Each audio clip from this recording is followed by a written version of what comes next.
Un type super faible entre dans le monde des portes magiques, partant de rien pour se construire lui-même.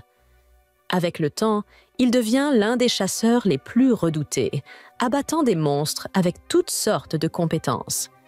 Mais voici le hic. Il garde ses véritables pouvoirs bien cachés. Quelle est l'histoire de ce gars? Restez jusqu'à la fin pour le découvrir. Le premier épisode commence par une introduction de notre protagoniste et des événements de la première saison. Il y a plus d'une décennie, des portails mystérieux sont apparus dans le monde entier, abritant des monstres magiques. Les humains qui ont éveillé la capacité de combattre ces monstres ont été appelés des chasseurs. Leur lutte contre les créatures a été implacable. L'un des premiers chasseurs était Sung Jin Woo, un chasseur de rang inférieur qui peinait à subvenir aux besoins de sa mère malade et de sa sœur étudiante. Malgré sa faiblesse, la vie de Sung a changé lorsqu'il a découvert un double donjon.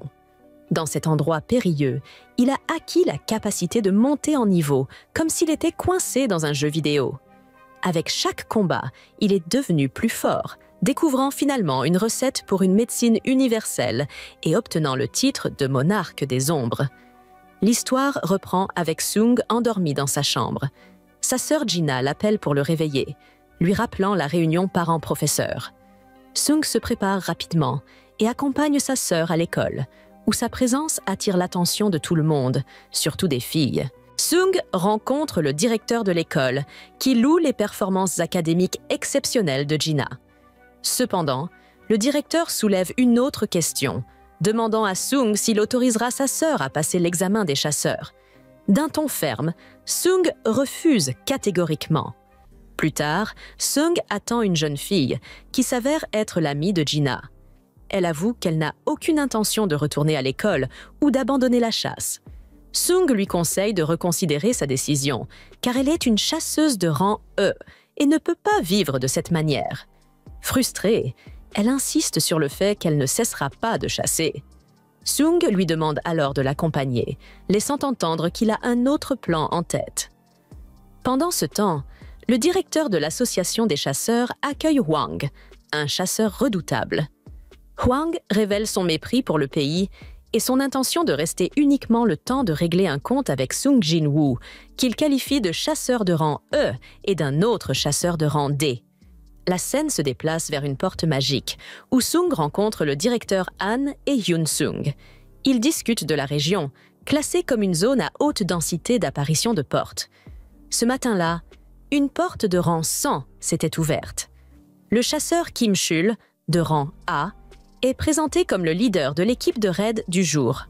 L'équipe se compose d'un chasseur de rang A, de 5 chasseurs de rang B et de 2 chasseurs de rang C. Après avoir travaillé ensemble pendant la journée, les chasseurs ont été promus d'un rang. Le directeur conseille à Sung d'observer et de ne pas participer, car l'objectif est de mettre en avant les nouvelles compétences des chasseurs. Le groupe entre dans la porte, mais Sung ressent un malaise inexplicable. Soudain, la porte se transforme en une porte rouge, attirant Sung et les chasseurs à l'intérieur. Ils se retrouvent dans un royaume glacé et isolé. Déconcerté, l'un d'eux explique qu'une porte rouge est un phénomène rare qui piège ceux qui y entrent dans un donjon isolé. La seule issue est de vaincre le boss du donjon ou de briser le sceau. Toute aide extérieure est impossible et les monstres magiques à l'intérieur sont bien plus puissants que d'ordinaire.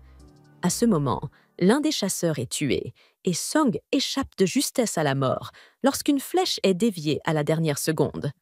Les assaillants se révèlent être des gobelins de glace, des chasseurs d'élite du royaume gelé qui ciblent leur proie avec une précision redoutable. Le chef du groupe s'avance alors, s'adressant aux chasseurs. Écoutez attentivement. Cette porte rouge est isolée de toute aide extérieure et nous affronterons des ennemis de rang extrêmement élevés. Dans une telle situation, je m'attends à ce que vous suiviez mes ordres sans poser de questions, car je suis le plus haut gradé parmi nous. Cependant, je ne peux pas diriger tout le groupe seul, donc nous allons nous diviser en 2 équipes pour augmenter nos chances de survie. Il les rassure d'un ton déterminé. Je vous promets, quoi qu'il en coûte, que je ferai tout ce qui est en mon pouvoir pour assurer notre survie. » Plusieurs chasseurs se portent immédiatement volontaires pour rejoindre son équipe, mais le chef fixe une condition. « Je n'accepterai que ceux classés rang C ou supérieur.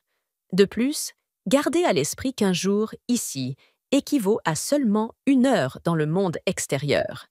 Que nous vainquions le boss du donjon ou que nous attendions que le sceau se brise, ne perdez pas espoir et ne baissez jamais les bras. Restez forts et nous reviendrons tous vivants, si Dieu le veut. » À ce moment, une combattante s'avance, demandant à rejoindre la deuxième équipe. Le chef lui permet, disant qu'elle est libre de faire ce qu'elle veut. Après tout, elle n'est qu'un simple membre de l'équipe. En observant Sung Jin-woo, la jeune femme pense en elle-même « Sung doit être incroyablement puissant. Il doit être au moins un chasseur de rang A. Je dois rejoindre son équipe. » Le groupe se met en route, et alors qu'ils avancent dans le paysage glacé, le chef s'arrête brusquement et avertit « Ce sont des traces d'un ours des glaces. Soyez extrêmement prudents. » La tension monte alors que les chasseurs se préparent au défi à venir, sachant que leur survie dépendra de leur unité, de leur stratégie et de leur volonté. Ces 2 chasseurs de rang E risquent fort de trouver la mort, pensa le commandant. Il est évident qu'ils ne se sont pas suffisamment entraînés non plus. Il réfléchit ensuite au fait qu'ils avaient un chasseur de rang C et Pak Hye-jin, un rang B, mais ne comprenait pas pourquoi il avait supposé que le chasseur de rang E était leur chef. Il imagina alors une méthode en 2 étapes pour le découvrir, impliquant ceux-ci et l'empereur.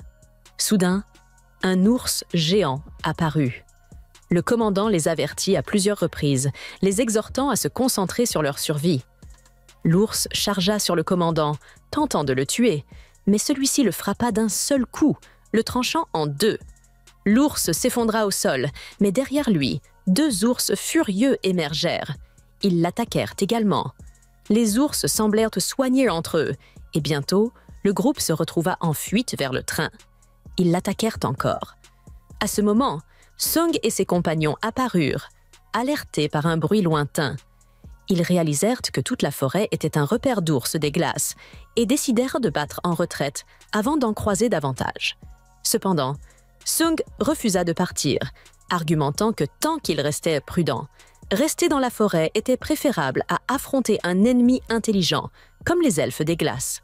La combattante réfléchit à ces paroles et les trouva justes. Si les ours des glaces habitaient cette forêt, cela signifiait qu'il n'y avait pas de monstre plus fort dans les environs. Elle n'avait pas envisagé ces détails auparavant. Soudain, ils ressentirent un froid intense, ce qui poussa Sung à ouvrir sa boîte à outils. Il trouva des manteaux pour chacun d'eux et les distribua. Ses compagnons furent choqués de découvrir qu'il utilisait de la magie d'invocation, car même les chasseurs de haut rang peinaient à stocker plus de 2 ou 3 objets de bas niveau. Ils commencèrent à se demander qui était réellement Sung. À ce moment-là, un autre ours massif apparut. Sung s'avança pour protéger ses amis. Avec la magie émanant des 2 camps, les ours gigantesques se réunirent pour une attaque massive en forme de prison. Sung en réchappa. La scène se déplaça vers le monde humain, où Bak frappait à la porte rouge, essayant de l'ouvrir, mais celle-ci restait fermée.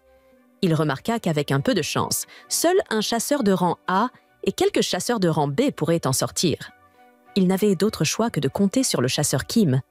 Yeon désigna un autre individu, Sung Jin-woo, un chasseur de rang E qui aurait peut-être subi un second éveil. Bak lui demanda s'il en était sûr, mais Yoon admit qu'il n'en était pas certain. Ce n'était qu'une rumeur qu'il avait entendue. À ce moment-là, Hwang apparut et demanda ce qu'il faisait là. En voyant Hwang, Bak devint furieux et exigea de savoir pourquoi Hwang était là, supposant qu'il se trouvait aux États-Unis. Hwang ignora la question de Bash et demanda plutôt pourquoi ils avaient permis à un déchet de rang E d'entrer dans l'une de leurs portes, surtout s'il n'était pas affilié à leur guilde. Bash ne comprit pas immédiatement que Hwang faisait référence à Sung. Hwang continua, expliquant qu'il avait fait l'effort de venir ici parce que Sung était piégé à l'intérieur d'une porte rouge. Il voulait au moins jeter un coup d'œil. Debout devant la porte, Wang déclara qu'il ne pouvait pas atteindre Sung à l'intérieur de la porte, mais qu'il doutait fortement que Sung en sorte vivant. La scène se déplaça ensuite vers Sung, qui venait tout juste d'abattre l'ours. « Comme on pouvait s'y attendre d'une porte rouge, » dit Sung. « J'ai gagné plus de points d'expérience que d'habitude. » Le soir, on voit un groupe assis ensemble. L'un d'eux remarque « Plus tard, beaucoup de monstres apparaîtront. » Et on voit Sung utiliser ses pouvoirs. Un grand groupe de personnes lui demande d'affronter les monstres et de les éliminer. La scène passe alors à un robot qui attaque les monstres, s'engageant dans un combat féroce. Wang ignora la question de Bash et demanda plutôt pourquoi ils avaient permis à un déchet de rang E d'entrer dans l'une de leurs portes, surtout s'il n'était pas affilié à leur guilde. Bash ne comprit pas immédiatement que Wang faisait référence à Sung. Wang continua, expliquant qu'il avait fait l'effort de venir ici parce que Sung était piégé à l'intérieur d'une porte rouge. Il voulait au moins jeter un coup d'œil. Debout devant la porte, Wang déclara qu'il ne pouvait pas atteindre Sung à l'intérieur de la porte, mais qu'il doutait fortement que Sung en sorte vivant. La scène se déplaça ensuite vers Sung, qui venait tout juste d'abattre l'ours. « Comme on pouvait s'y attendre d'une porte rouge, » dit Sung. « J'ai gagné plus de points d'expérience que d'habitude. » Le soir, on voit un groupe assis ensemble. L'un d'eux remarque « Plus tard, beaucoup de monstres apparaîtront. » Et on voit Sung utiliser ses pouvoirs. Un grand groupe de personnes lui demande d'affronter les monstres et de les éliminer. La scène passe alors à un robot qui attaque les monstres, s'engageant dans un combat féroce. Jinwoo se tient victorieux face aux ours de la mort et démontre son immense pouvoir en tant que nécromancien lorsqu'il leur ordonne de se relever. Des ours d'ombre émergent des cadavres et Jinwoo ajoute de nouveaux membres à son armée d'ombre. À l'extérieur du portail, Han explique que la force de frappe est bloquée depuis 3 heures, mais qu'à l'intérieur, cela correspondrait à environ 3 jours. Les portails rouges sont extrêmement dangereux. Alors, Dong-Su conclut que Jinwoo doit déjà être mort et s'apprête à partir. Cependant, Dong-Su se ravise et exige de savoir pourquoi Jinwoo traîne avec la guilde du Tigre Blanc. Han explique simplement que Jinwoo est une de ses connaissances et qu'il voulait observer une mission de rang C. Han est soulagé lorsque cette explication semble suffisante, mais Dong-Su choque tout le monde en commençant à étrangler Han. Dong-Su n'est pas dupe et il sait qu'Han a le don de repérer les nouveaux talents. C'est alors que Baek devient très sérieux, se transforme et ordonne à Dong-Su de s'arrêter. Cela ne fait qu'enrager davantage Dong-Su, qui rétorque que Baek n'est qu'un gros poisson dans une petite mare. Les deux hommes libèrent une partie de leur puissance, terrifiant Han, qui craint qu'un combat de rang S n'éclate si personne ne les arrête. Toute la zone pourrait être complètement détruite, mais les deux hommes, furieux, s'attaquent l'un à l'autre malgré tout. De retour à l'intérieur du portail, Kim-Chu est soulagé d'avoir échappé aux elfes. Son soulagement se transforme en choc lorsqu'il tombe sur les cadavres des puissants ours de la mort. C'est une vision terrifiante, et il se demande si les Eurans qu'il a laissés derrière sont responsables. Tremblant de peur, il réalise que Jinwoo et les autres n'étaient pas assez forts pour accomplir cela. Kim-Chu craint que les couches de glace ne soient à l'origine de cela, alors il court à travers la forêt. De retour à l'extérieur, Dong-Su est impressionné en voyant que Wu est apparemment suffisamment puissant pour arrêter un combat de rang S. Le modeste Wu dit que la seule raison pour laquelle S et Bra sont encore intacts, c'est parce que les deux chasseurs ont retenu leur puissance à la dernière seconde. Wu explique à Dong-Su qu'il a réévalué Jinwoo il y a 2 mois et il est certain que ce gamin est vraiment juste un U-rank. De plus, l'équipe de surveillance a enquêté sur la mort du frère de Jinwoo et il détermine qu'il a été éliminé par une bête magique. Dong-Su sait que c'est juste une histoire pour le public et il déduit que si le tueur n'est pas Jinwoo, cela doit être l'autre gars, le gamin riche nommé Yu. Wu veut savoir pourquoi il poursuit Jinwoo, si tel est le chaos, mais la réponse de Dong-Su est simple. Jinwoo est un complice. À ce moment-là, Dong-soo est appelé ailleurs et il dit que Jin-woo a de la chance. Ah-on pense à la manière dont personne ne comprend le pouvoir de Jin-woo comme lui et il est certain que Jin-woo survivra au portail rouge. À l'intérieur, les autres membres du groupe de Jin-woo sont assis près d'un feu, mais Kim-choo les a retrouvés. Il est furieux de constater que des faibles comme eux ont non seulement survécu, mais qu'ils prospèrent avec des vêtements adaptés au froid, des couvertures et de la nourriture. Furieux, Kim-choo les confronte et révèle que son groupe est mort faute d'équipement. Perdant complètement la raison, il exige de savoir qui cachait tout ce matériel, accusant les survivants d'être responsables de la mort de ses coéquipiers. Il arrive à la conclusion que Park devait tout savoir depuis le début, ce qui expliquerait pourquoi elle voulait rejoindre le groupe des plus faibles. Kim-choo ordonne à la personne responsable de se dénoncer, comptant à rebours à partir de 3, menaçant d'éliminer tout le monde s'il n'obtient pas de réponse. Lorsqu'il termine son compte à rebours sans qu'aucun aveu ne soit fait, il croit déjà savoir qui est derrière tout cela. Il hurle le nom de Jin-woo et s'apprête à attaquer tout le monde, mais Jin-woo surgit de nulle part pour le terrasser instantanément. Tout le monde est stupéfait de voir leur leader, et Jin-woo ne peut pas croire que Kim-choo ose blâmer les autres pour l'échec de son équipe. Cependant, ce n'est pas la seule erreur de Kim-choo, car Jin-woo détecte qu'il a attiré encore plus de problèmes. Jin-woo s'adresse aux intrus en disant que leur aura est bien trop forte pour ne pas être remarquée, et il leur ordonne de révéler leur présence.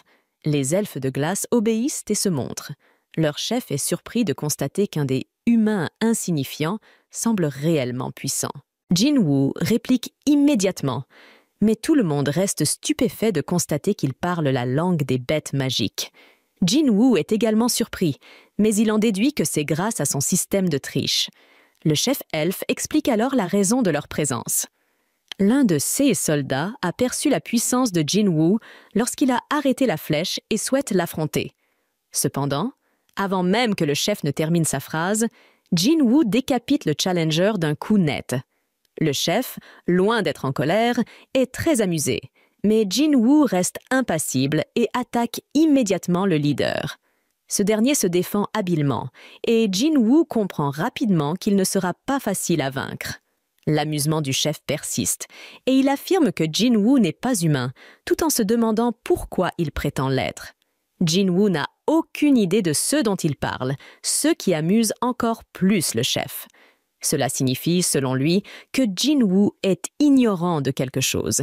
Le chef révèle que les elfes entendent une voix dans leur tête, leur ordonnant de tuer les humains. Toutefois, cette voix reste silencieuse en présence de Jin-woo. Cela intrigue Jin-woo, qui commence à se demander si cela est lié à son système de directives. Le fait que cette voix ne les pousse pas à s'opposer à lui pourrait être dû au statut de Jin-woo en tant que joueur. Le chef propose alors de régler les choses de manière raisonnable, en encourageant Jin-woo à simplement leur livrer les humains. Jin-woo demande pourquoi ils combattent les humains, mais un événement étrange se produit alors que le chef commence à répondre. Son corps bugue brièvement, comme une image déformée, et il répète mot pour mot ce qu'il venait de dire quelques secondes auparavant.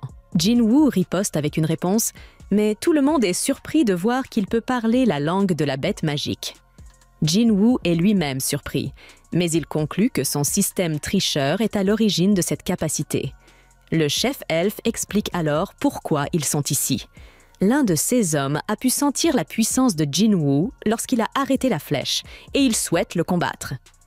Avant même que le chef ne puisse terminer sa phrase, cependant, Jin-woo tranche la tête du challenger.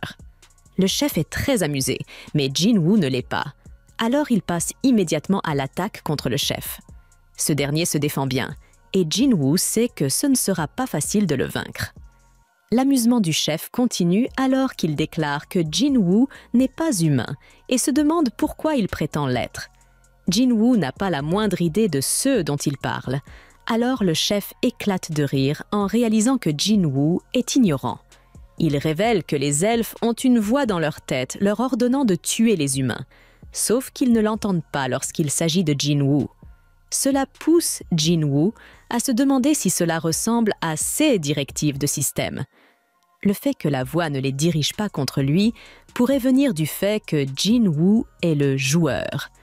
Le chef révèle qu'il préférerait régler les choses de manière sensée et invite Jin-Woo à remettre les humains sans résistance.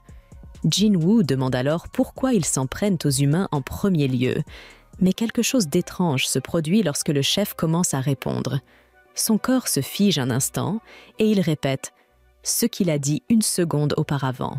Les deux guerriers se lancent alors l'un contre l'autre et Barca montre sa domination. Cependant, il est surpris lorsque Jin-Woo téléporte sa lame dans son autre main. Les deux évitent de justesse les attaques de l'autre, mais Jin-Woo finit par être repoussé. Barca n'avait pas pris autant de plaisir à un combat depuis longtemps, mais Jin-Woo a encore plus à lui offrir. Jin-Woo laisse échapper un sourire, et Barca est stupéfait lorsqu'un gigantesque météore s'abat sur lui.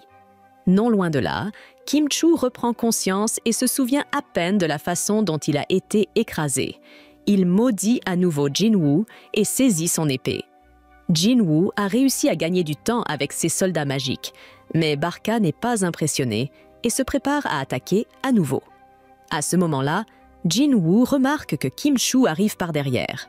Il avait en réalité prédit que cela se produirait, donc avec Barca qui approche rapidement, Jin-Woo demande à Ygritte de créer un écran de fumée. Tout en restant caché, Jin-Woo contrôle la vie d'Ygritte et de Kim-Chu. Kim-Chu est stupéfait de réaliser que Jin-Woo savait que tout cela allait se produire et qu'il n'avait été que manipulé. Avec la mort de Kim-Chu, Jin-Woo lui ordonne de se relever et une explosion de lumière surgit de son corps. Barca continue de charger et il dit à Jin-Woo que se cacher ne le sauvera pas. Il est stupéfait cependant lorsqu'un nouveau soldat apparaît pour le repousser. Jin-Woo nomme son nouveau membre, Fer, et le soldat pousse un cri perçant. Barca est prêt à relever tous les défis et après quelques secondes de combat, il peut dire que Fer n'est pas très agile. Jin-Woo refuse, ce qui pousse le chef à se demander s'il a vraiment l'intention de se faire des ennemis aussi puissants. Il rappelle à Jin-Woo qu'il le surpasse largement en nombre, mais Jin-Woo, confiant, lui demande pourquoi il en est si sûr. Sans attendre, Jin-Woo invoque son armée, laissant les autres abasourdis, incapables de comprendre comment cela est possible. Le chef elfe, sûr de lui, pense que Jin-Woo perd son temps, mais ce dernier ne prête aucune attention à ses paroles. Il veut un combat, et le chef accepte le défi. Les deux camps se lancent dans une bataille sanglante, tandis que certains essaient de fuir. Les soldats elfes les prennent en chasse, mais Jin-Woo démontre son incroyable maîtrise du combat en les éliminant un par un. Malheureusement, il comprend vite pourquoi le chef était si confiant. Les elfes infligent des dégâts considérables. L'armée de Jin-Woo est immortelle, mais sa régénération consomme de l'énergie magique. Même si Jin-Woo en possède beaucoup, elle finira par s'épuiser. De plus, Jin-Woo reconnaît que le chef est clairement plus fort que lui.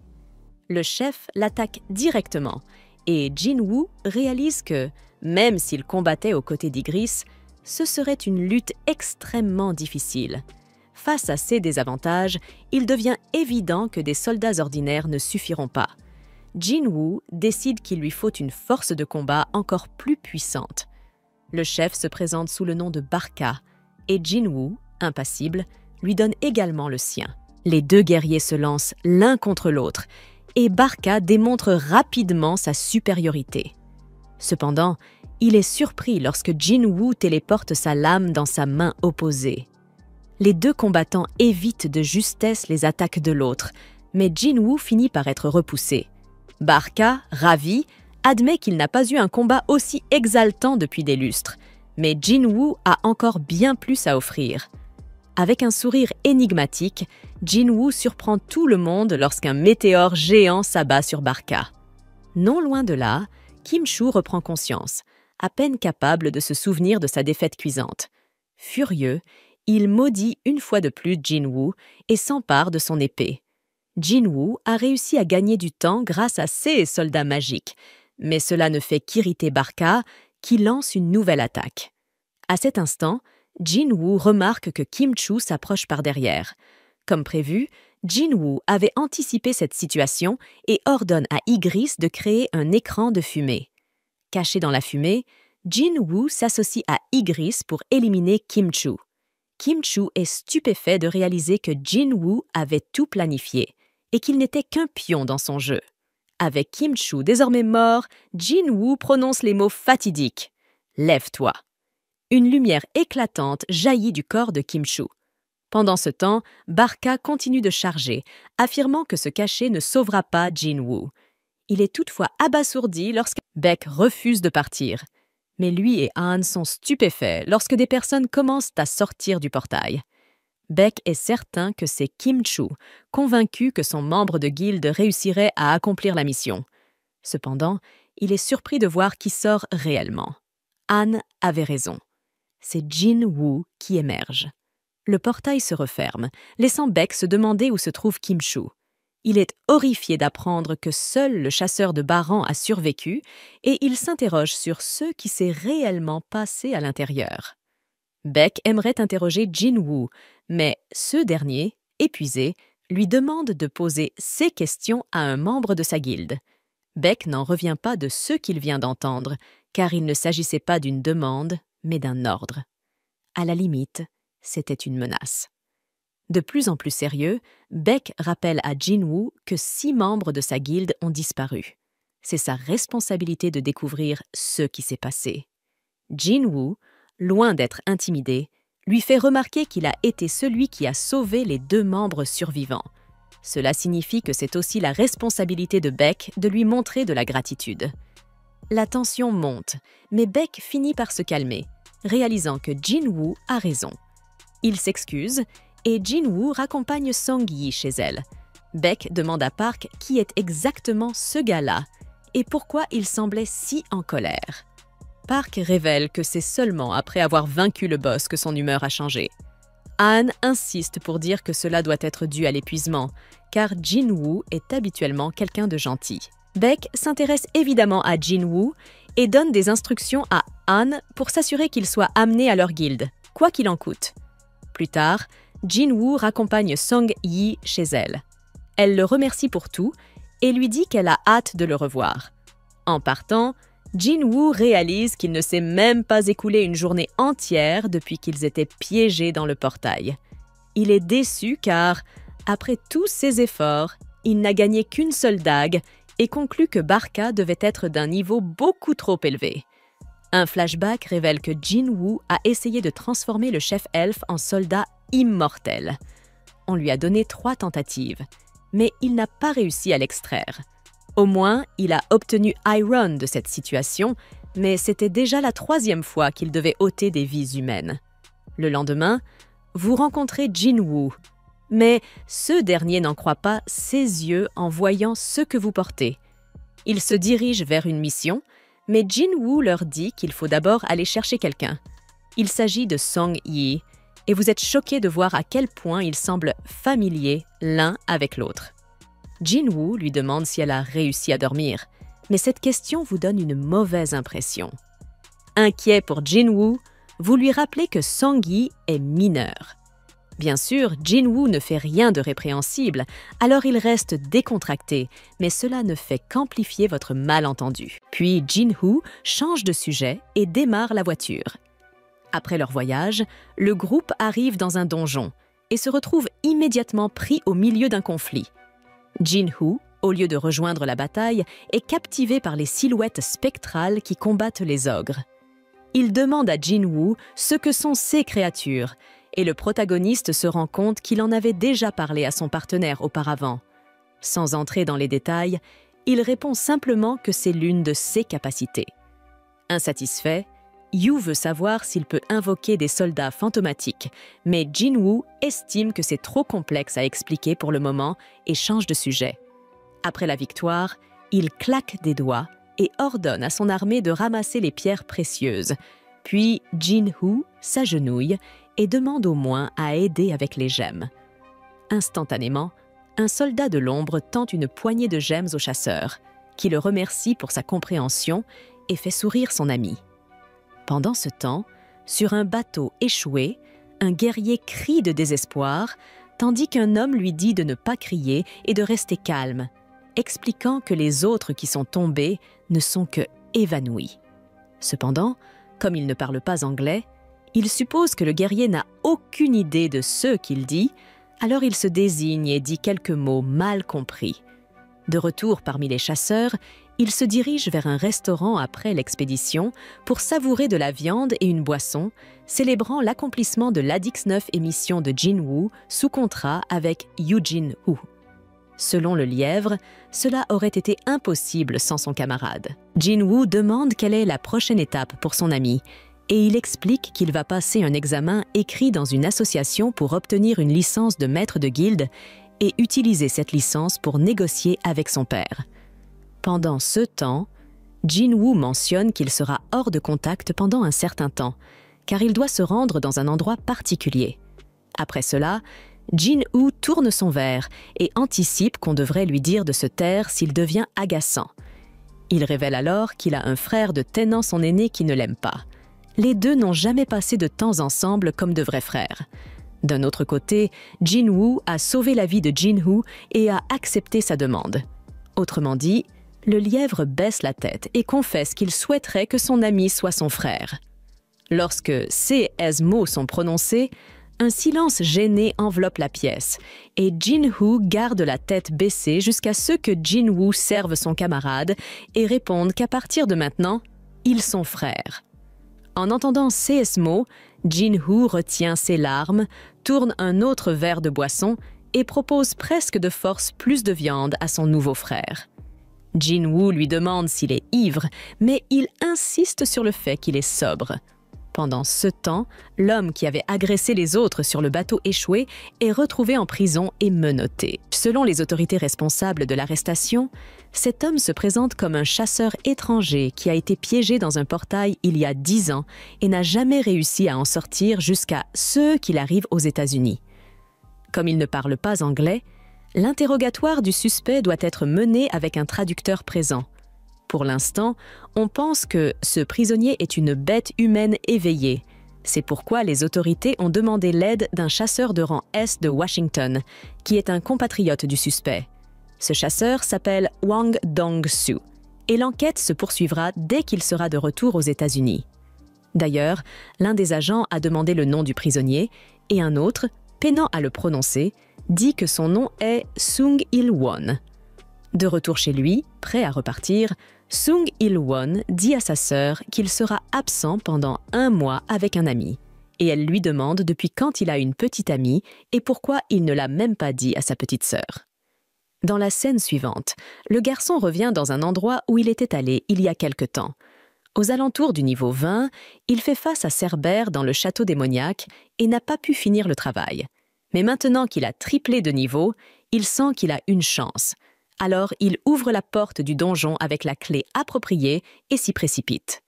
Dès qu'il entre, il reçoit pour mission de collecter 10 000 âmes démoniaques, ce qui fait suer le jeune homme à cause de la quantité absurde, mais comme il est revenu au château à la recherche de l'élixir de vie, que ce soit 10 ou 5 000, Jin-Woo abattra chacune d'elles. Pendant ce temps, alors qu'il soumet son CV à son père, Yoo-Jin-Woo demande que la guilde lui soit transmise.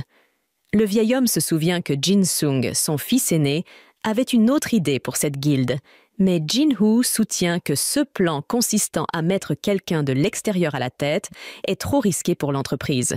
Cela dit, son père mentionne que c'est Jin Woo-sung qui a été impliqué dans la tragédie du donjon où le groupe de Wang Dong-suk a été éliminé, et dans la mort des prisonniers du département de supervision. Pourtant, cet homme reste libre et impuni pour ses actions, et c'est lui qui a participé à littéralement toutes les expéditions de Jin-Woo vers les portails. Lors du récent incident du portail rouge de la guilde du Tigre Blanc, il y a quelques jours, on a dit que le fils de Sung Il-won était responsable de l'évacuation sécurisée des survivants. Ainsi, le père de Jin-Woo imagine que son fils a réussi à obtenir la licence de maître de guilde en grande partie grâce à l'aide de Jin-Woo. C'est pourquoi il se demande si le fils se sent capable de diriger une guilde en sachant cela. Cependant, Même après avoir entendu tout ce que son père a dit, le garçon insiste pour dire qu'il aimerait avoir la guilde Eugene. Ainsi, l'homme d'affaires puissant donne à son fils une chance, mais avec une condition. D'après ce qu'il a entendu, le Tigre Blanc souhaite recruter Jin-Woo Song après l'incident du portail rouge, et Jin-Woo doit le conduire à la guilde Eugene avant que cela n'arrive. À propos de lui, Jin-Woo n'a pas pu extraire les âmes des démons morts car leur mana est contaminé, ce qui est dommage puisqu'il avait empilé des centaines d'âmes. Cependant, le chasseur reçoit une autorisation écrite pour entrer au 2e étage, puis une lumière immense, probablement le point de téléportation, émane d'un endroit spécifique du donjon, qui, comme le commente Jin-Woo, est gigantesque, presque comme une ville entière dans un seul bâtiment. Marcher pourrait fatiguer le chasseur, alors il invoque le leader des ours de glace pour servir de monture. À peine monté sur l'animal, une horde de démons apparaît devant lui, mais l'ours charge et ouvre la voie vers leur destination. À cause de ce mouvement, Jin-Woo nomme l'ours Tank. Pendant ce temps, nous nous rendons à l'association des chasseurs, une structure massive équipée de salles de sport et de piscines. Parmi quelques filles nageant, Chat Hat émerge de l'eau, attirant l'attention des autres par sa beauté. Cependant, tout ce à quoi elle peut penser est un incident qui s'est produit une fois. Lors d'une réunion avec le maître Choi Jong-in, elle avait voulu rendre publique l'information sur les fourmis volantes, mais Choi avait répondu qu'il avait reçu un ordre de l'association, car il croyait que divulguer ce fait ne ferait qu'entraîner la panique parmi la population. Quoi qu'il en soit, il n'y a pas de raison de s'inquiéter. La priorité est d'augmenter le pouvoir de l'association pour en faire la plus grande guilde du pays et assumer les responsabilités qui en découlent. En revenant à Jin-Woo après avoir tué un autre démon, il réfléchit à sa peur lorsque ce donjon avait été classé S lorsqu'il avait obtenu la clé pour y entrer. Mais les démons qui y vivent semblent n'être que de rang B. Cependant, ils arrivent toujours en grand nombre, et plus l'humain avance, plus les monstres deviennent forts. Cependant, si Jin-Woo parvient à éliminer les démons porteurs des permis, il pourra continuer à monter étage après étage.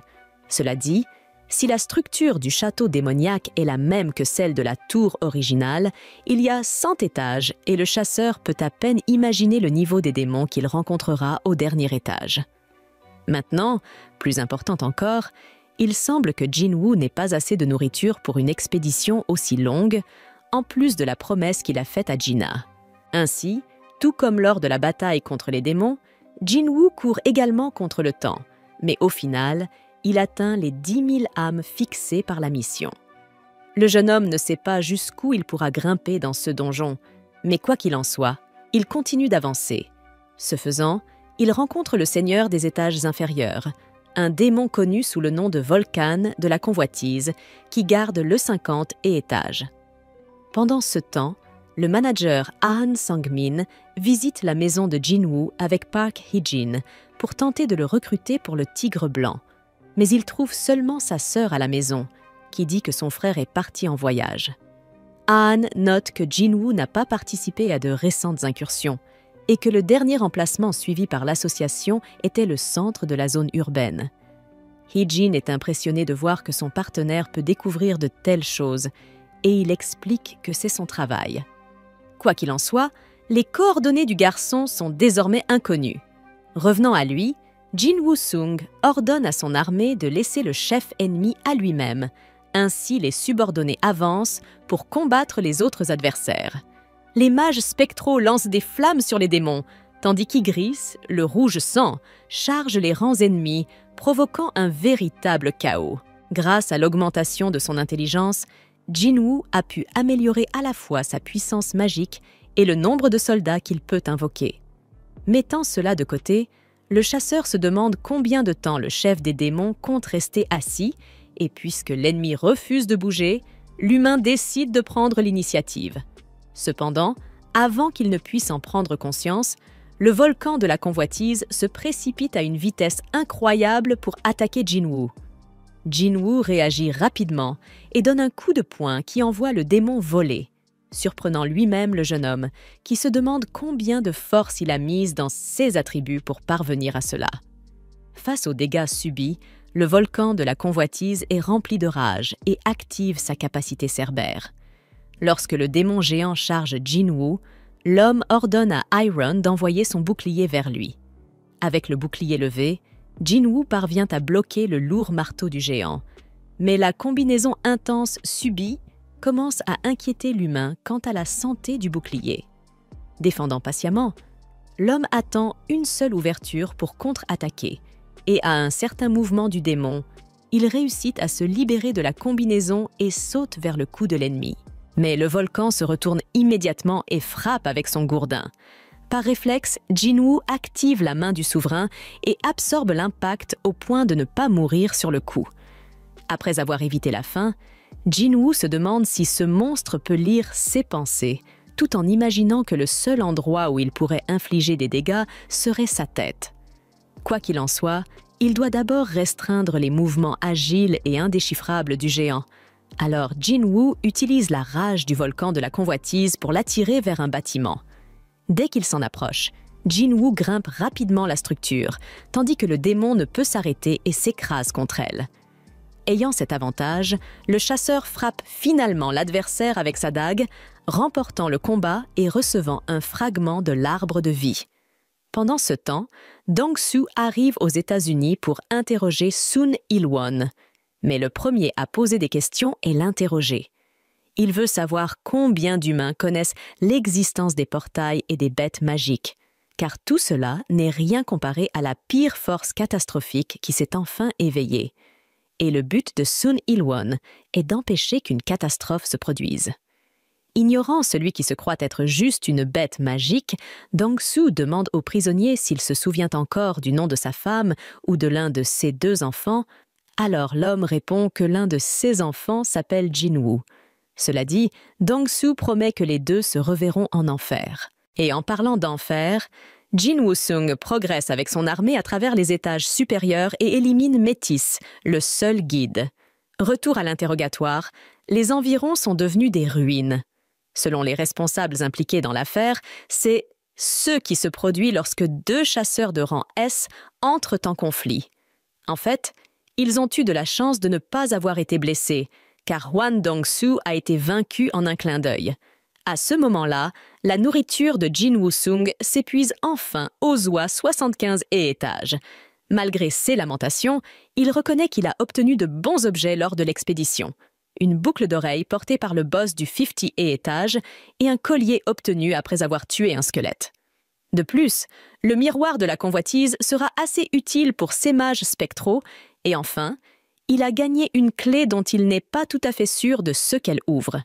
Quoi qu'il en soit, la priorité de Jinwoo est de rassembler les 3 fragments de l'arbre de vie.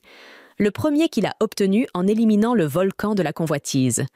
Le deuxième est l'eau de la forêt de l'écho, obtenue en tuant Métis. Ainsi, le dernier morceau reste pour que Jin Woo-sung puisse sauver sa mère. Après avoir franchi le portail par lequel il est entré, Jinwoo consulte son inventaire où il trouve 2 matériaux nécessaires à la fabrication de l'élixir de vie. Il ne lui reste plus qu'à trouver le sang purifié du roi démon, mais pour obtenir cet objet, il doit être parfaitement préparé. Suite à son expédition dans le château des démons, le protagoniste a gagné plusieurs niveaux, mais officiellement, il est toujours classé E et ne peut donc pas participer à des missions au-delà de ce niveau. C'est pourquoi Jinwoo décide de réévaluer son rang. Le lendemain, au siège de l'association des chasseurs, Hyun Ki-chul est impatient de découvrir le type de talent qu'ils vont recruter aujourd'hui. En observant un homme en chemise violette parmi les candidats, il se doute qu'il est de rang C. Devant lui, l'individu semble être de rang O et cherche la personne suivante à évaluer. Ki-chul est surpris par ce qu'il voit et appelle immédiatement Buck pour l'informer que Hyun Ki-chul, le fils du directeur adjoint, est venu réévaluer son rang. En entendant cela, le patron descend précipitamment. De retour auprès du protagoniste, il entend l'homme à la chemise violette tenter de calmer l'autre candidat, arguant que, d'après ce qu'il a entendu, le processus d'évaluation est assez simple. En fait, l'autre candidat admet qu'il a besoin de l'argent qu'il pourrait gagner en tant que chasseur, afin de récupérer sa femme et sa fille qui l'ont quitté. Ensuite, l'homme en violet explique que tant que vous êtes évalué au rang D ou supérieur, la guilde vous offrira une invitation et tout ira bien. Autrement dit, tant que vous ne restez pas au rang E, vous pouvez en vivre. En entendant cette conversation, Jin-woo trouve ironique qu'il appartienne encore au niveau le plus bas et sourit légèrement. Peu après, le jeune homme est appelé pour une réévaluation et pose sa main sur le globe noir. Le professionnel surveillant le processus est surpris par un message d'erreur sur le système. Alors elle essaie de répéter la procédure, mais le même problème se reproduit. Le directeur entre dans la pièce pour demander ce qui se passe, et lorsque l'employé lui montre, il constate que ce n'est pas une panne mécanique. En fait, la machine est incapable d'évaluer ce chasseur, car son pouvoir magique dépasse ce qu'elle peut analyser. En d'autres termes, ce jeune homme est le 10 chasseur de rang dans l'histoire du pays. Pendant ce temps, Choa demande comment avance la recherche sur les fourmis volantes, et Jin Cheol rapporte que le département a effectué une autopsie comparant la structure interne et le pouvoir magique résiduel de l'ancien spécimen avec celui-ci, mais qu'il faudra encore du temps pour obtenir des conclusions. Puis, Choa mentionne qu'il a entendu parler de l'incident du portail rouge et que la guilde du Tigre Blanc a permis à une personne extérieure de participer à ce raid et même de vaincre le boss. Le maître veut savoir qui est cette personne. Alors, Genshel explique qu'il était présent le dernier jour de l'incident, mais qu'il n'est pas resté jusqu'à la fin jusqu'à ceux qu'ils ne connaissent pas beaucoup de détails. Choa répond qu'il est dommage, dans les commentaires, que la salle soit bruyante. Genshel pense qu'il s'agit de l'évaluation des éveillés, mais décide de vérifier au CIAS où. Avant que le manager ne parte, le maître de guilde souligne qu'il est curieux et qu'il accompagnera son collègue. Dans la salle, tout le monde n'en revient pas qu'un chasseur devant eux ne puisse pas être évalué par la machine du quartier général. Lorsque la nouvelle se répand, toute la foule est rivée sur Jin-woo, qui s'entretient avec le directeur. Ce dernier demande au jeune homme de revenir dans 3 jours pour tenter à nouveau l'évaluation. Au milieu de tout cela, Genshel se dit que tout se passe exactement comme Han l'avait prévu. À ce moment-là, maître Choi Jong-in entre dans la salle et attire l'attention des personnes présentes. D'après Jin-woo, ce type est le summum des mages de type feu, connu sous le nom de chasseur suprême. De même, Choa évalue le jeune homme avec la quantité folle de mana qui enveloppe son corps et conclut qu'il est la raison d'une telle agitation. Au passage, Jin-woo commence à se diriger vers le représentant de l'association de la guilde, qui lui demande si le jeune homme a rejoint un quelconque clan et s'ils peuvent en parler. Cependant, Jin-woo ignore complètement le maître et sort. Embarrassé, Choi demande à Genshel s'il a déjà dit à Jin-woo qui il était et le manager confirme. Ainsi, le maître commence à croire qu'il n'est pas tout à fait comme ça. À ce moment-là, Baek arrive en courant, et Choi suppose que le président du White Tiger et Person est apparu à cause de ce gamin. Ainsi, il présume que Jin-woo est responsable de la conquête du portail rouge. De même, en voyant maître Choa passer sans rien dire, Baek se rend compte qu'il vient de découvrir la vérité. Le soir, Jin-woo rend visite à sa mère à l'hôpital et sent qu'elle peut se réveiller à tout moment. C'est pourquoi, bien qu'elle soit inconsciente, le fils demande à une femme de l'attendre encore un peu. En sortant de la chambre, Genshel attend Jin-woo, disant que le jeune homme lui a fait réaliser à quel point il était aveugle. L'équipe de surveillance a pour mission d'observer les chasseurs et de punir ceux qui enfreignent la loi. Habituellement, Genshel se fie à son propre jugement, mais tout semble bouleversé. Peu intéressé par la conversation, Jin-woo demande s'il a vraiment besoin d'être surveillé et le directeur explique que oui, mais pas en tant que criminel. En fait, la surveillance est la seule équipe capable de résoudre les incidents avec les chasseurs, mais lorsqu'il s'agit d'un rang S, même eux ne peuvent pas faire grand-chose. Cela dit, l'homme informe que quelqu'un veut rencontrer Jin-woo. À ce moment-là, Jin revient, tandis que Go Gun-hee émerge de l'ombre avec un sourire amical sur le visage, se présentant comme le président de l'association des chasseurs. Tout d'abord, il félicite le jeune homme d'avoir atteint le rang S, car lorsque la machine rencontre ce problème, cela signifie que le chasseur a atteint le niveau ultime. Néanmoins, il demande au garçon de revenir dans 3 jours afin de rester en contact avec un chasseur aussi talentueux, puisque la guilde de Gunhee ne peut pas rivaliser avec les plus grandes en termes de rémunération ou de renommée. Par exemple, Woo Jin-chul est l'un des meilleurs chasseurs qu'ils aient, mais il reste néanmoins au rang A. Ainsi, Go Gunhee va droit au but et offre une position prestigieuse à Jin-woo au sein de l'association, car de nos jours, les plus grands défenseurs de la nation ne sont pas l'État, mais les chasseurs. Son corps est composé des 5 plus grandes guildes, qui ne sont presque jamais en paix les unes avec les autres. En fait, peu importe où Jin-woo décide de s'engager, cela provoquera un déséquilibre parmi les grandes guildes. À son tour, l'association représente la 6e puissance et a assumé le rôle de maintenir les 5 plus grandes guildes sous contrôle, ce qui est un service indispensable pour le pays. Pour cette raison, Bill aimerait que Jin-woo fasse partie de l'équipe. Écoutant attentivement chaque détail, Jin-woo s'arrête ou réfléchit sérieusement, car un emploi à l'association est très sécurisé et influent dans la société, surtout en tenant compte du fait que Go Gunhee a été le premier chasseur de rang S à s'éveiller en Corée, à tel point que personne ne croit qu'il a plus de 80 ans, étant donné sa condition physique enviable. Bien qu'il soit à la retraite, le président est au même niveau que Jin-woo, même si ce dernier s'efforce tant de progresser. Autrement dit, accepter cet emploi changerait la vie de Jin-woo à jamais. Cependant, le jeune chasseur refuse l'offre, car sa place est dans les donjons, à combattre des bêtes magiques. Voyant la vérité dans les yeux du garçon, le président de l'association ressent une douleur dans son cœur et pense que s'il avait 10 ans de moins, il pourrait se tenir aux côtés de ce jeune homme dans un donjon. D'une manière ou d'une autre, il ne le force pas et laisse le garçon partir, qui demande à rentrer chez lui, considérant que sa sœur est seule. Avec le départ de Jin-woo, Gunhee dit à Jin-chul d'annuler son emploi du temps pour aujourd'hui, car il ne veut pas que quoi que ce soit perturbe le mauvais pressentiment qu'il avait ressenti lorsqu'il a découvert que même un soigneur de rang S ne pouvait plus compenser son vieillissement. Avec cela en tête, il invite son ami à boire un verre. Sur le chemin du retour, Jin-woo remarque que l'association gère principalement des donjons de rang D et E et qu'il doit progresser aussi vite que possible pour pouvoir guérir sa mère. Le lendemain matin, Dong-soo se réveille complètement brisé dans un lit d'hôpital. Malgré l'état terrible de l'homme, un individu arrive en demandant si le fils d'Il-won est réellement une bête magique. À ce sujet, Dong-soo n'a aucun doute. Une fois cela expliqué, l'autre homme avertit que les centres de commandement poursuivent cet homme, mais ils pensent qu'ils ne pourront pas attraper quelqu'un que même Dong-soo n'a pas réussi à maîtriser.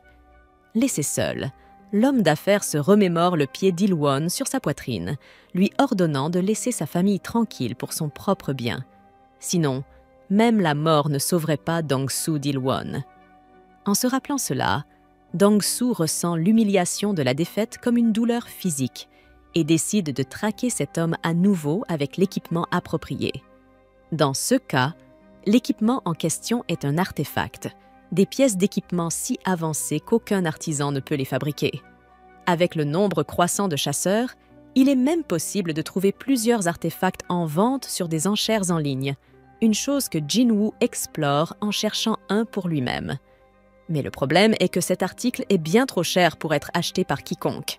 Ayant besoin d'un meilleur équipement pour retourner au château des démons, Jin-woo pense à vendre l'orbe d'avarice. Mais un objet aussi puissant soulèverait des questions sur la manière dont un chasseur de rang E a pu se le procurer. Au milieu de cela, le garçon remarque qu'un groupe de mineurs recrute des chasseurs pour un raid de rang E. Pendant ce temps, Go Gunhee consulte les données de Jin-woo datant d'il y a 4 ans, lorsque sa photo était encore très différente de celle d'aujourd'hui. Pour cette raison également, le président demande si le garçon aurait pu falsifier son rang, et Jin-chul répond qu'il existe des archives montrant que Jin-woo a été gravement blessé à plusieurs reprises, ce qui rend difficile de croire qu'il ait pu le faire. D'ailleurs, il a couvert les frais de traitement du sommeil éternel de sa mère et les études de sa sœur. Go commente qu'on ne voit plus cette dévotion chez les jeunes de nos jours et Jin-chul remarque dans les dossiers que Jin-woo a rejoint une équipe de mineurs pour un raid. Gun-hee déclare alors qu'il est difficile de prévoir les actions de ce garçon. Lorsque Jin-woo arrive au travail, le patron lui demande s'il est de rang E, ce qu'il confirme. Ensuite, le patron lui demande s'il a de l'expérience en minage, et la réponse est négative. En imaginant que le chasseur est du type combat, le patron conclut qu'il ne devrait pas s'inquiéter de la forme physique du travailleur. Il lui dit qu'il y a beaucoup de gars comme Jin-woo, alors qu'ils se détendent, tout ira bien. Lorsque l'homme s'éloigne, Jin-woo réfléchit que les raids les plus difficiles nécessitent un certain degré de spécialisation. Par exemple, l'équipe d'attaque s'occupe des monstres magiques, l'équipe de minage extrait les cristaux de mana et l'équipe de collecte récupère les carcasses des monstres. Bien qu'il y ait beaucoup de personnes impliquées, Jin-woo pense que le profit en vaut la peine, même si les donjons de ce niveau sont remplis de dangers inimaginables. À ce sujet, alors qu'il entend le rugissement féroce provenant de l'intérieur de la grotte, Choi invoque une boule de feu extrêmement puissante qui pulvérise les monstres géants devant lui. Ensuite, il demande aux tanks de faire leur travail, et les chasseurs portant des boucliers forment une barrière devant le maître. Une boule de feu qui les atteint est bloquée par un sort combiné des porteurs de boucliers. Cela fait, le groupe avance plus profondément dans le donjon. Non loin de là, Jin-woo entend que l'équipe d'attaque s'apprête à partir, ce qui lui fait comprendre que tout dans le donjon a déjà été éliminé, sauf le boss. Quand il a croisé Choi Jong-in hier, Jin-woo savait que cet homme était puissant, mais nettoyer un donjon de rang A sans transpirer, c'est tout simplement impressionnant. Pendant ce temps, en passant près des mineurs, la seconde commandante de la guilde des chasseurs, le 9e rang S en Corée, Cha-ha, surnommée la ballerine, entre en scène. Immédiatement, elle perçoit une aura inhabituelle parmi les travailleurs, pensant même que le président Go pourrait être présent. Finalement, maintenant que l'équipe d'attaque a terminé sa mission, c'est au tour des mineurs et des collecteurs de se mettre au travail.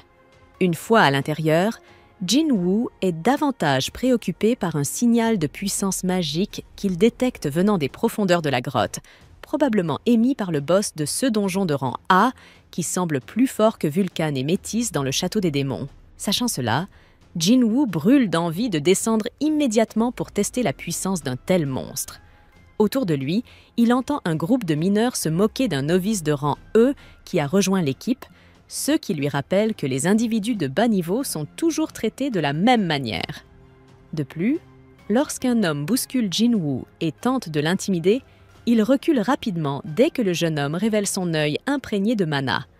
Par ailleurs, pendant qu'il mine, d'autres collègues remarquent que Jin-woo est bien trop fort pour être un individu de si bas rang. Mais, quoi qu'il en soit, c'est une bénédiction pour l'équipe de minage.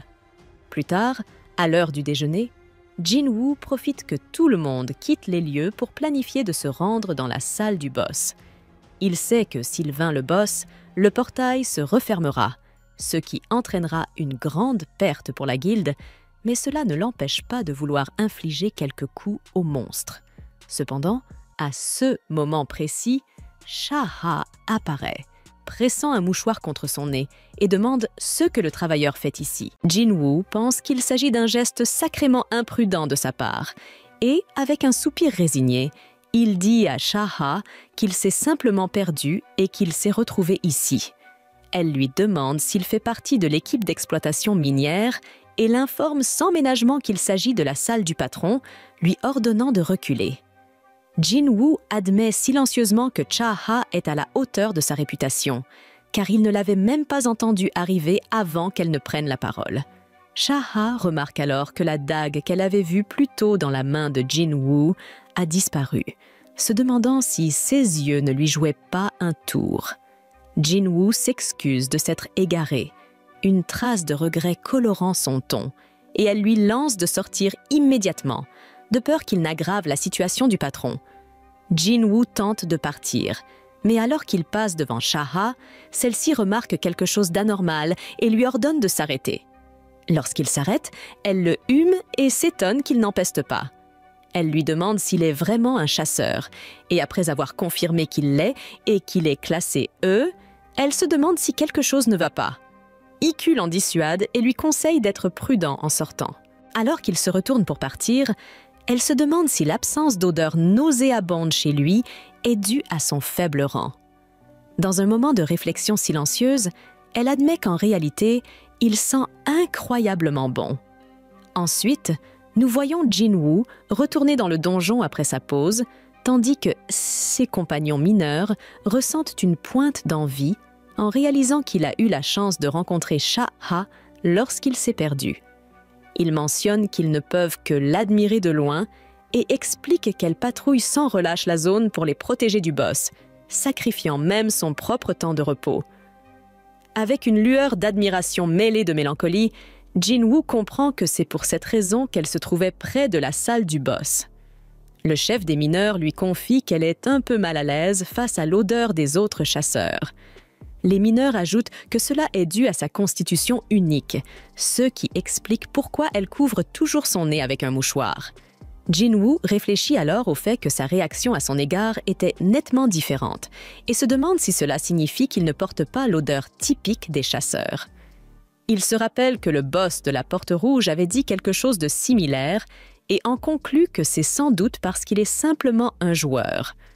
Avec un mélange subtil de curiosité et d'incertitude, il s'interroge sur ce que signifie réellement être un joueur, bien qu'il n'en ait absolument aucune idée.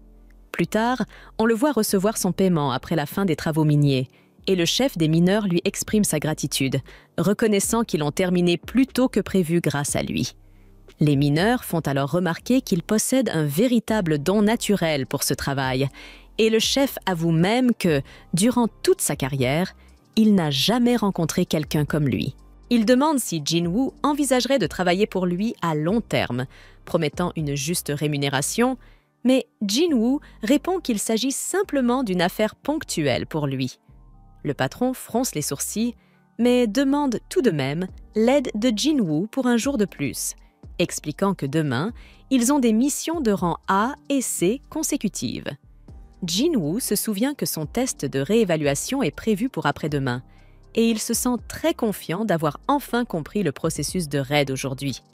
Pourtant, il n'est pas rassasié d'apprendre que la guilde des chasseurs a aligné les missions de raid l'une après l'autre, prévoyant de s'attaquer à 2 missions demain. Le chef l'informe que la 2e équipe d'assaut sera affectée à CS Mission, ce qui étonne Jin-woo. Le chef se vante que la véritable force de la guilde des chasseurs réside dans le fait qu'elle possède 2 équipes d'assaut capables d'attaquer des portes de rang 8, ce qu'aucune autre guilde de la nation ne peut faire. Énergisé par cette révélation, Jin-woo accepte de revenir demain, et le patron, manifestement ravi, promet de parler à son supérieur pour doubler son salaire. Jin-woo lui dit modestement de ne pas s'inquiéter, mais le patron insiste. Ce soir-là, nous voyons Cha-ha demander à quelqu'un de rechercher Jin-woo au sein de l'équipe minière, et elle découvre que cette personne le connaît déjà. Il explique que M. Choi lui a confié la même tâche l'autre jour, mais qu'il ne peut pas donner de détails car toutes les informations sur Jin-woo ont été mises sous scellé par la maudite association des chasseurs. Il trouve cela tout à fait étrange, car il n'a jamais vu l'association mettre sous scellé des données sur quelqu'un qui n'est pas un chasseur de haut niveau, et avant qu'il ne puisse en dire plus, Cha-ha met brusquement fin à l'appel. Allongée dans son lit par la suite, elle réfléchit à ce que tout cela pourrait signifier, pensant que bien qu'elle ait rencontré de nombreux chasseurs jusqu'à présent, c'est la première fois qu'elle en rencontre un qui a une odeur agréable. Le lendemain, Jin-woo arrive sur le site de la porte et tout le monde l'accueille à bras ouverts, lui souhaitant la bienvenue et lui rappelant ses premiers jours de chasse, ce qui fait naître un doux sourire sur son visage. Ils décident alors de commencer par la porte de rang C pour la journée et nous voyons Jin-woo travailler l'homme de pierre comme une foutue excavatrice humaine. Après avoir terminé le travail, il rejoint les autres pour un repas et le patron ne tarit pas d'éloges sur lui, affirmant qu'ils ont réussi à finir plus tôt et à profiter de cette pause déjeuner uniquement grâce à 16 efforts. Le patron se demande même si Jin-woo ne veut vraiment pas rester avec eux, proposant de le payer 5 fois plus que d'habitude. Mais Jin-woo refuse catégoriquement l'offre. Peu après, Ki-hoon, le capitaine de la deuxième équipe d'assaut, fait son apparition et demande si quelqu'un de l'équipe minière peut donner un coup de main, car leur porteur n'a pas pu venir aujourd'hui. Le chef des mineurs suggère que l'équipe de récupération serait plus adaptée pour transporter du matériel. Mais Ki-hoon rétorque qu'ils ont déjà mentionné être en sous-effectif. Visiblement agacé, le chef n'est pas enchanté par cette demande. Et Ki-hoon renchérit en proposant une prime de risque à ceux qui accepteraient d'accompagner son équipe dans le donjon. Cependant, le chef refuse catégoriquement, affirmant que des chasseurs de bas rang comme eux ne sont pas adaptés pour servir de porteurs dans un donjon de ce niveau et qu'aucune somme d'argent ne changerait cela. Malgré tout, Kuma tente une dernière fois de voir si quelqu'un est intéressé, et Jin-woo lève la main avec assurance. Le chef essaie de le dissuader, mais Jin-woo lui répond de ne pas s'inquiéter, confiant en son propre courage. Malgré leurs protestations et leurs avertissements à Ki-hoon sur le fait que Jin-woo est nouveau et ne sait pas dans quoi il s'embarque, Kuma se contente de lui demander son rang. Lorsqu'il apprend que Jin-woo n'est qu'un rang E, il estime qu'il n'y a pas de mal à l'emmener avec eux. Ils se dirigent alors vers la porte et Jin-woo ne peut s'empêcher de remarquer que celle-ci est plus grande que celle d'hier. Ki-hoon commente que bien qu'elle soit plus imposante, son énergie magique n'est pas aussi puissante que celle de la précédente, le rassurant sur le fait qu'elle n'est pas dangereuse. Après tout, la deuxième équipe ne serait pas là autrement. Jin-woo remarque rapidement que l'équipe est composée de 6 chasseurs de rang A et de 3 chasseurs de rang B, une formation qui reste qualifiée d'équipe d'assaut même en l'absence d'un membre de rang S. Alors qu'il pénètre dans la porte, Jin-woo se dit que la magie ici est probablement plus faible qu'auparavant, mais il ne peut s'empêcher de ressentir une atmosphère inquiétante qui lui rappelle la porte rouge. Le soigneur de l'équipe lui conseille de ne pas trop s'inquiéter, lui assurant que tous les chasseurs ici sont extrêmement compétents et que rien ne tournera mal tant qu'il reste avec eux. Pendant ce temps, Ki-hoon est persuadé qu'une fois cette mission de raid terminée, il sera officiellement promu capitaine de l'équipe.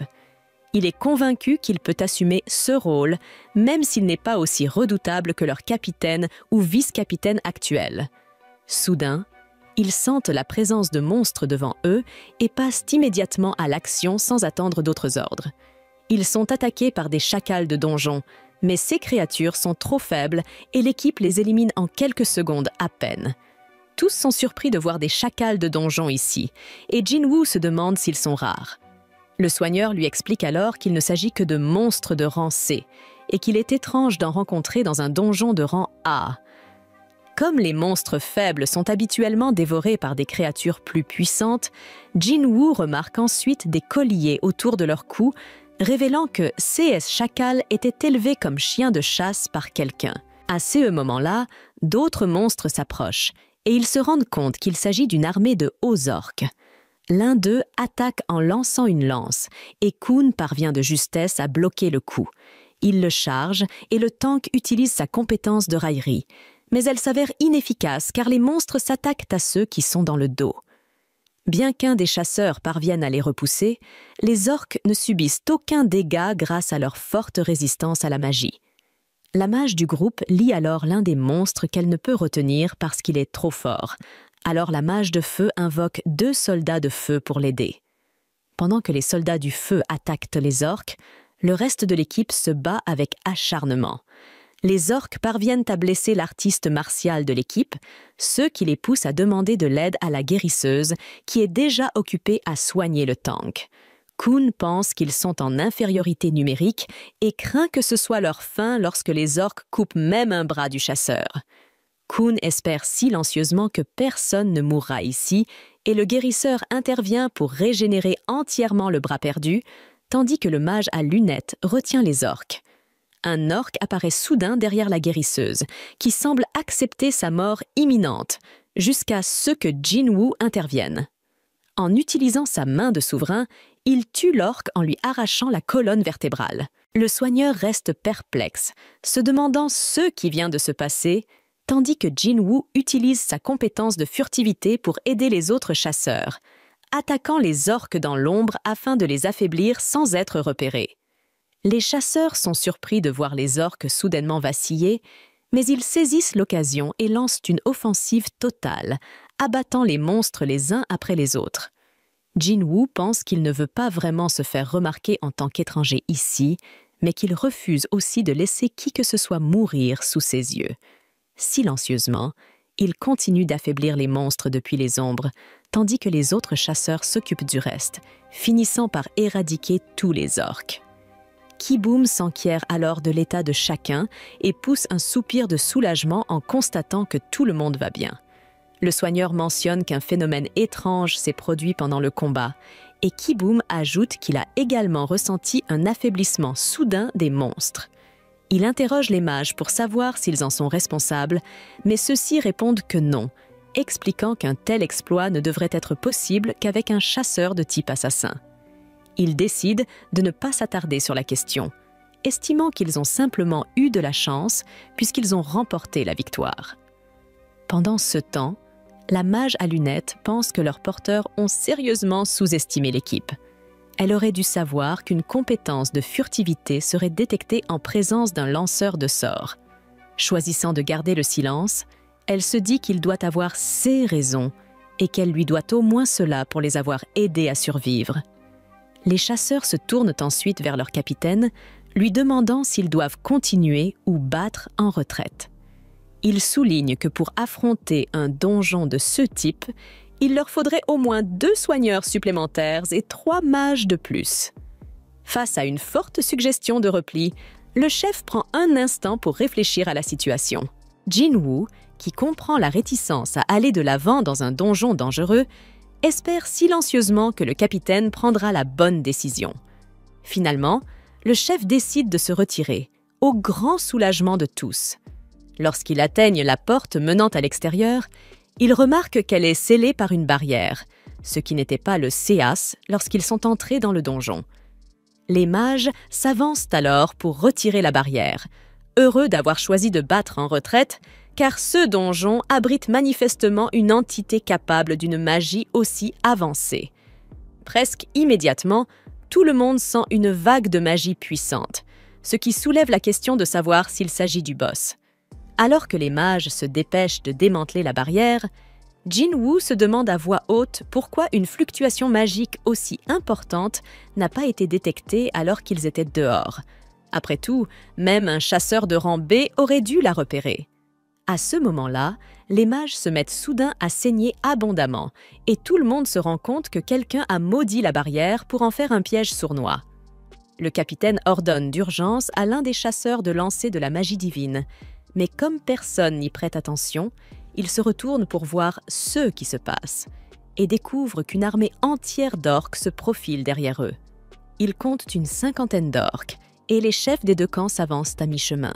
Le chef des orques tente de communiquer, mais ses paroles sont inintelligibles jusqu'à ce que le chaman orque prenne possession de son corps et parle clairement en langage humain. Le chaman se présente sous le nom de Kargulgan et annonce à Ki-Hun qu'il attendait avec impatience l'arrivée des humains. Kvam demande alors à Kargulgan s'il est celui qui a scellé l'entrée, ce que le chaman confirme. Curieux, Ki-Hun lui demande s'il existe une entité plus puissante que lui dans ce donjon, mais Kargulgan répond qu'il n'y en a pas et leur lance un défi, l'affronter directement ou périr sous les coups de ses soldats.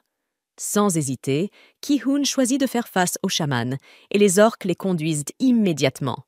Mais avant cela, Ki-Hun confie à Jin-Woo que leur plan consiste à attaquer le boss dès leur arrivée dans sa salle. Cette diversion devrait temporairement désactiver la barrière. Il ordonne à Jin-Woo de profiter de cette ouverture pour s'échapper et alerter l'autre équipe d'assaut.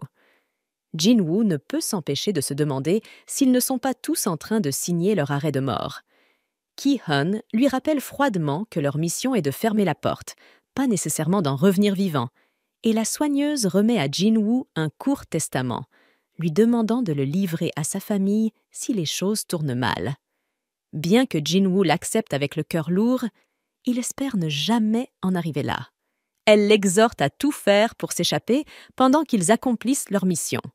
Jin-Woo réfléchit au fait que cette situation critique lui rappelle le double donjon, mais que CS personnes sont totalement différentes de celles qu'il a affrontées auparavant. Pendant ce temps, à l'extérieur de la porte, Cha-Ha cherche désespérément Jin-Woo, se demandant s'il aurait abandonné l'équipe. Lorsqu'elle exprime son inquiétude, le chef des mineurs lui apprend que Jin-Woo est entré dans la porte en tant que porteur. À l'intérieur, Jin-Woo et le reste du groupe arrivent enfin dans une salle du trône où ils sont accueillis par Cardle Gun et une immense horde d'orques terrifiants.